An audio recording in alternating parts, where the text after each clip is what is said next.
All right, Jay Bow, living with strength and honor, founder of the Warrior Rise Experience and author of Challenge by Choice.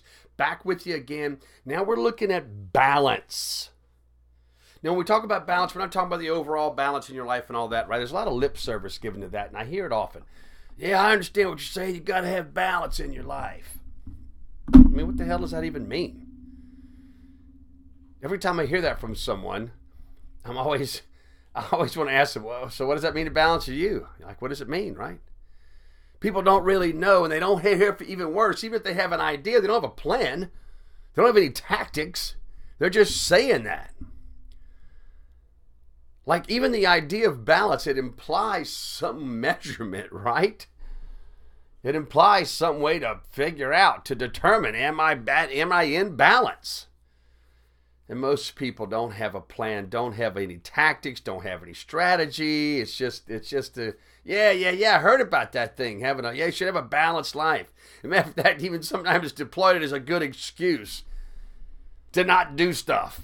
Like, I'm really busy, but I need some balance, so I'm going to get drunk tonight. Right? Kind of crazy. When we talk about balance inside of the Warrior Rise Experience, we're talking about your partner and your posterity. And I'm talking to you men, we're talking about your wife or your significant other. First off, to imagine the idea that because you are married or in a long-term relationship, that it's just c'est la vie and you don't have to work on that, you don't have to put effort into it, you don't have to tactically approach that, is absolutely wrong. Full disclosure, as always, I've been divorced twice. And the reason I got divorced twice, because I fell in love and we had this great relationship, and then over time, of course, it changes. And it shifts, and our effort changes, and little problems and things come up, and they don't get addressed, and they get swept under the carpet, except they're not really under the carpet. They're kind of more like in our pocket, dragging us down and slowing us down and separating us as humans, and eventually it just gets so bad, nobody wants to do the work to make it up. The love is lost, and the relationship ends. I know that's a very common experience. It certainly was mine. Twice. I'm happy to say that I'm still in connection with both my ex-wives, and they're both still wonderful ladies. I love them to death. And I'm very happy in the relationship, the 16-year relationship that I have now. But how you treat your partner and what you do with your partner is critical. So I would suggest there are really two serious key components that you can do beyond all of the ideas that we talk about inside Living with Strength and Honor, like collision and communication and how to make those things happen, how to expose yourself as a man in a way that actually makes you stronger but not weaker. On the most simple basis, the intro level, there's two ideas that I'll share with you that I could make a massive difference in relationship right now. Number one is date your wife. What does that mean? That means that once a week, you're taking your wife out on a date without the kids, without the friends, without the distractions. When you get there, you put your damn phone away and you actually have to communicate with your wife. And whatever happens, happens. So like your date doesn't go well or go bad based upon how the conversation goes. There might be some times if you start dating your wife and you do it with some regularity, that the dates aren't going to go so well. Shit's going to come up. You're going to have little collisions and little things. And that's all right. That's just life. It's fine. But you ought to be pursuing your wife the way that you pursued her before she was your wife. You ought to be pursuing and putting effort into the relationship like you were dating her. Planning and engineering special times for you guys to spend together. Her interests, not yours. Going out to watch the ball game if she doesn't care is not a date for her. If she enjoys roller rink skating, that's where you take her. You take her to her favorite restaurant. You take her to her favorite place, whatever it is, right? But date your wife like you are pursuing her, and you will be amazed at the impact that will have on her. Here's the second thing that you can do, and that is to make a daily deposit. Now, a daily deposit is really a very simple task.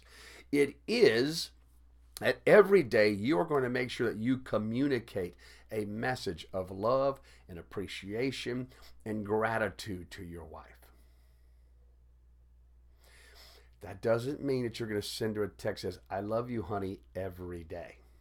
You can say that, but it has to be deeper than that. It has to show her what you really love about her, something she does all the time, something, the way she smells, the way she looks, the little acts of kindness, whatever it is that you turns you on about her, and your appreciation for the things that she has done and does on a regular basis. Your gratitude for being the mother of your parents, for being your queen in your life. And you send that to her daily. Now, I would tell you could tell them face to face, but you're not going to do that. So the best way to do that is through the handy dandy pocket computer that you have, and send her a text every day, every morning,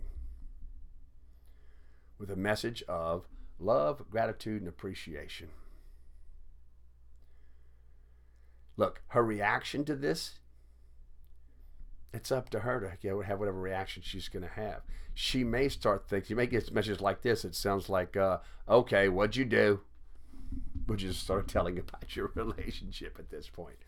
But it's okay. So you're sending these messages to your wife without the expectation of any result, but just to share that piece of your heart with her every day. You do those two things, and I'm telling you, you dramatically shift your relationship. And here's the kicker: you might start having more sex. That can never be a bad thing. Part 2 is your posterity. This is your children. And you should play the same game I just described, but play that with your children. You should be taking your kids on a date, something with just for them every week. Some special task, some special event, which if it's going to lunch together, if it's going to see a movie together, it's going bowling or hiking or running or whatever it is that you like to do with your kids, going out and playing ball with them for an hour, whatever that looks like. And of course, with an age differential, it could be very different. Maybe you've got an older kids that don't live with you. I've got a 34-year-old son. I send him texts on a regular basis, and he works out of town a lot. I just send him texts to tell him how much I love him, how much I appreciate him, things about him that I think about. Sometimes in my practice of meditation, I'll have those like aha moments, like I get overwhelmed with my oldest son or my daughters who are one's an LSU cheerleader and the other is getting ready to go to school, so I don't see them as often, right? And to send them texts, I just get overwhelmed by their spirit sometimes. I'm like, oh, I need to send this message like that, right? Now, my little one, I also have a 9-year-old. He doesn't have a phone yet, although he wants one. And so I send him Post-it notes. And I'll give him a Post-it note almost every day. I put it in his lunchbox, or I put it on the wall in his bathroom. He sees it every morning. And those messages are a little bit different, right? Because he's younger. So I just give him message of strength and honor for him and how much I love him and how much I think it's amazing watching him grow up and how powerful he can be. And I can't wait to see what he becomes. And I'm so happy for the way he did this or that, or et cetera, right? Again, it's just filling him up, pouring into that vase. Same as you're going to do for your wife. It's pouring into them your heart. You are going to find that you are going to create an amazing connection doing this way. Having a daily deposit every day and dating your wife and dating your children. I've got 4 kids, right? Like I said, some of them are out of town, some of them are at school, away, etc. So I can't take them all. So I one here, one there, one here, one there. But every week I find it a way to take at least one of my kids on a date, on a thing that just he or her and I do. Nobody else is invited to that, not even my wife. It's just our time. And I'm pouring into their heart. I'm 100% present in that space with them.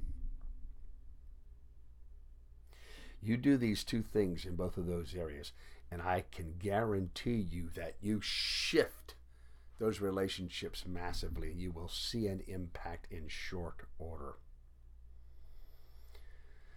And that's what I got for you today.